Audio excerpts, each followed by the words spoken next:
Hi friends, welcome to my channel Priyatharangalu audio stories Telugu.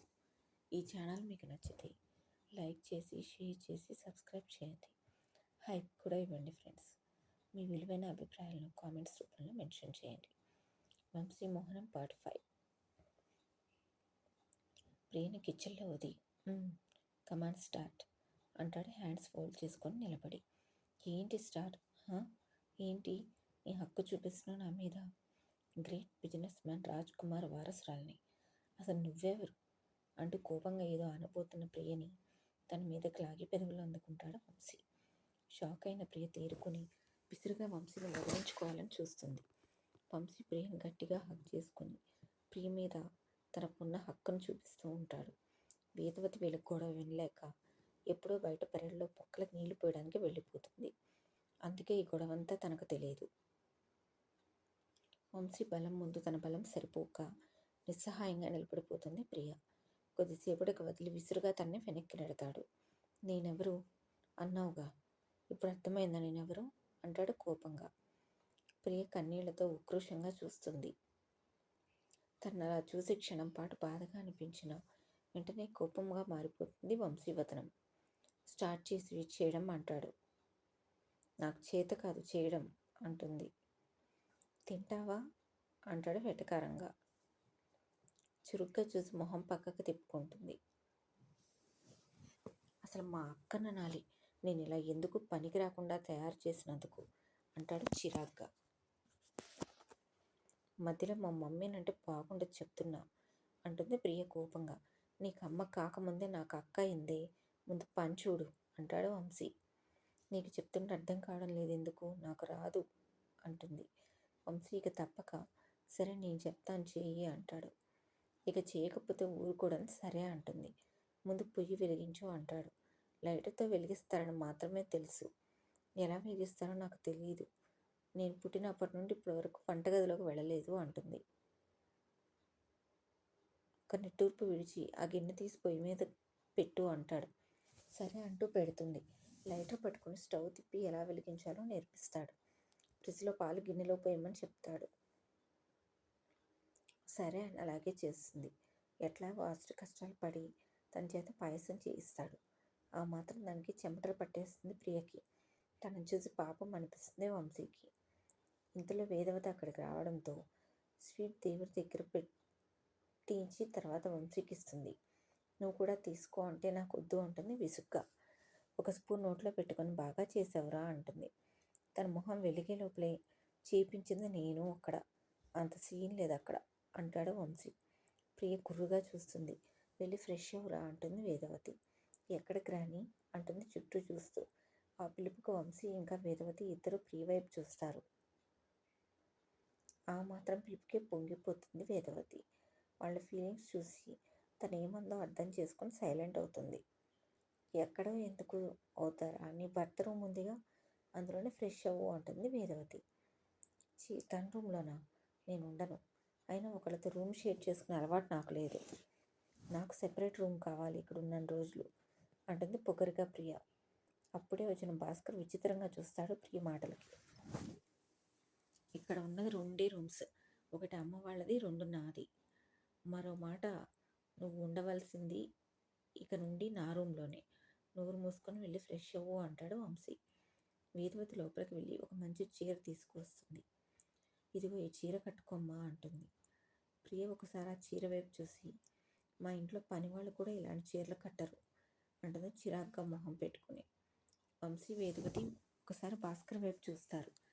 ఆడపిల్లకి అనగా అవసరం తల్లి, ఉన్నంతలో సర్దుకుపోయే గుణం ఉండాలి అని ప్రేమగా చెప్పి తన రూమ్లోకి వెళ్ళిపోతాడు భాస్కర్. వేదవతి వంశీ ఒకరినొకరు చూసుకుంటారు. ఎంతైనా మనవరాలు కదా, అందుకే ఆ మురిపం. ఏమీ అనకుండా వెళ్ళిపోయారని అర్థమవుతుంది ఇద్దరికి. తాను అటు వెళ్ళగానే ఇద్దరు ఊపిరి పీల్చుకుంటారు. నీ భర్తకు ఉన్నంతలోనే నువ్వు బతకాలి. తమరిప్పుడు రాజ్ కుమార్ కూతురు కాదు, వంశీకృష్ణ భార్య. ఆ చీర తీసుకువెళ్ళు అని స్థిరంగా చెప్పడంతో విసురుగా చీరను లాక్కొని వెళ్ళిపోతుంది వంశీ గదిలోకి. వేదవతి సోఫాలో కూర్చుండిపోతుంది. ఇదేంట్రా ఇలా ఉంది అంటుంది వంశీ వైపు చూస్తూ. వంశీ ఏం మాట్లాడకుండా తల్లి ఒడిలో పడుకుంటాడు. కొడుకు మౌనం తల్లికి బాధగా అనిపిస్తుంది. కన్నయ్య, ఈ పెళ్లి చేసి నేను ఇబ్బంది పెడుతున్నామా అంటుంది వంశీ తల నిమురుతూ వేదవతి. ఏం మాట్లాడకుండా మౌనంగా కళ్ళు మూసుకొని ఉంటాడు వంశీ.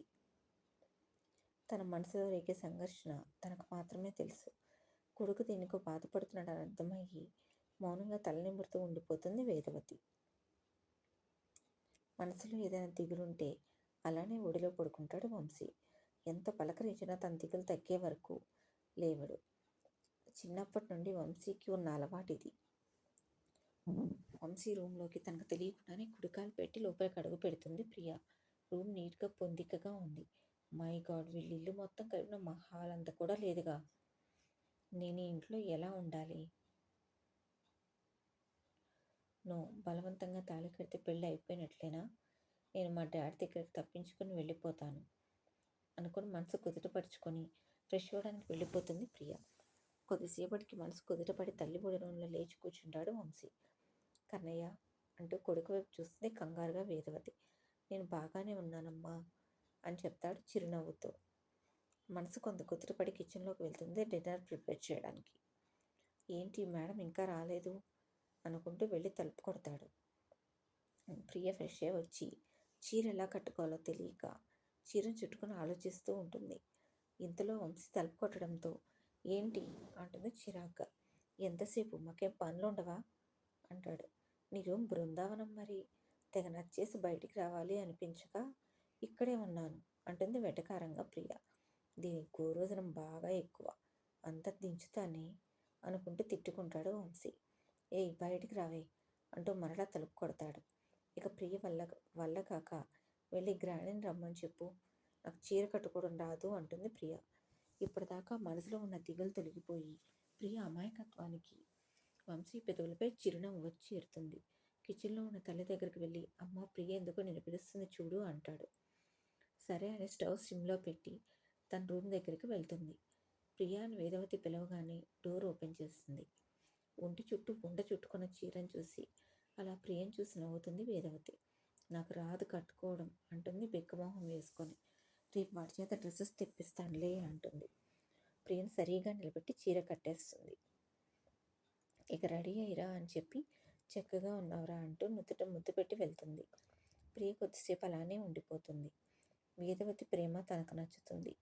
రెడీ అయ్యి జుట్టు చిన్న క్లిప్ పెట్టుకొని హెయిర్ వదిలేస్తుంది. చిన్న స్టిక్కర్ నుదుటిపై పెట్టుకొని వస్తుంది. బయటికి వచ్చిన ప్రియను ఒకసారి చూసి వెంటనే మొహం ప్రక్కకు తిప్పేస్తాడు వంశీ. నార్మల్ చీరలో కూడా చక్కగా ఉండడం వల్ల క్షణం పాటు అలానే చూశాడు. తర్వాత వంశీ కూడా వెళ్ళి ఫ్రెష్ అయ్యి వస్తాడు. డిన్నర్ ఏర్పాట్లు చేస్తుంది వేదవతి. నాకు వద్దు అంటూ మొదట బిగుసుకొని కూర్చున్నా కూడా వంశీ వాడి చూపులకు భయమేసి తిట్టుకుంటూ ఏదో తిన్నాననిపించి లెగుస్తుంది అక్కడి నుండి ప్రియ. వెళ్ళమ్మా పడుకో అంటూ వంశీ రూమ్లోకి వెళ్ళమంటుంది ప్రియని వేదవతి. ప్రియ వెళ్ళిపోతుంది. వంశీ కూడా వెళ్తుంటే వేదవతి కన్నయ్య అంటూ పిలుస్తుంది. ఏంటమ్మా అంటూ తన దగ్గరకు వస్తాడు వంశీ. అది అది అంటూ చెప్పలేక ఇబ్బంది పడుతుంది వేదవతి. ఏంటమ్మా పిలిచావు, చెప్పకుండా ఆలోచిస్తున్నావు అంటూ అడుగుతాడు. అయినా వేదవతి కొడుకుతో ఎలా చెప్పాలో అర్థం కాక తడపడుతూ ఉంటుంది చెప్పలేక. వంశీ విచిత్రంగా చూస్తాడు తల్లివైపు. భార్య మనసు భాస్కర్కి అర్థమవుతుంది. ఏమీ లేదురా, ముహూర్తం పెట్టే వరకు మీ ఇద్దరిని దూరంగా ఉండమని చెప్పాలి అనుకుంటుంది మీ అమ్మ అంటాడు. ఆ మాట విన్న వంశీ గట్టిగా నవ్వుతాడు. అక్కడ అంత లేదమ్మా, నిజంగా ముహూర్తం పెట్టడం మా ఇద్దరి మధ్య ఏమీ జరగదు. మాకు కొట్టుకోవడానికి తిట్టుకోవడానికి టైం సరిపోవడం లేదు. నువ్వు ఎక్కువగా ఆలోచించకు అని చెప్పి వంశీ లోపలికి వెళ్ళిపోతాడు. భాస్కర్ కూడా నవ్వుతాడు కొడుకు మాటలకి. వేదవతి భర్త వైపు చూస్తుంది. వాడు చెప్పాడు కదా ఎక్కువగా ఆలోచించవద్దు, పద వెళ్ళి పడుకుందామని లోపలికి వెళ్ళిపోతాడు. రూమ్లోకి వచ్చి డోర్ వేస్తున్న వంశీని చూసి వెంటనే బెడ్ మీద నుండి లేచి కూర్చుంటుంది ప్రియ. ఏయ్ నువ్వేంటి ఇక్కడికి వచ్చావు అంటూ అడుగుతుంది. ఇది నా రూమ్, నా బెడ్, ఇంకెక్కడికి వెళ్ళాలి అంటాడు వంశీ బెడ్ మీద పడుకుంటూ. ప్రియ వెంటనే బెడ్ దిగేస్తుంది. నువ్వు పడుకుంటే నేను పడుకోను అంటుంది. అది నీ ప్రాబ్లం అని చెప్పి చక్కగా బెడ్ మీద సరిగా పడుకొని కళ్ళు మూసుకొని ఉంటాడు వంశీ. సోఫా ఏమైనా ఉందేమో అని చుట్టూ చూసి ఏం లేకపోవడంతో కింద పడుకుంటుంది. వంశీ ఒకసారి తన వైపు చూసి మరలా కళ్ళు మూసుకుంటాడు. ప్రియ కింద నిద్ర పట్టగా లేచి కూర్చుంటుంది. ఇక తప్పక బెడ్ మీద అటు చివరకు పడుకొని పిల్లోస్ గోడ కట్టి పడుకుండిపోతుంది. అంతా గమనిస్తున్న వంశీ నవ్వుకుంటాడు. నిద్ర పట్టక ఆలోచిస్తున్న ప్రియ మెదడులో ఒక ఆలోచన రూపుదిద్దుకుంటుంది. ఈ స్టోరీ మీకు నచ్చితే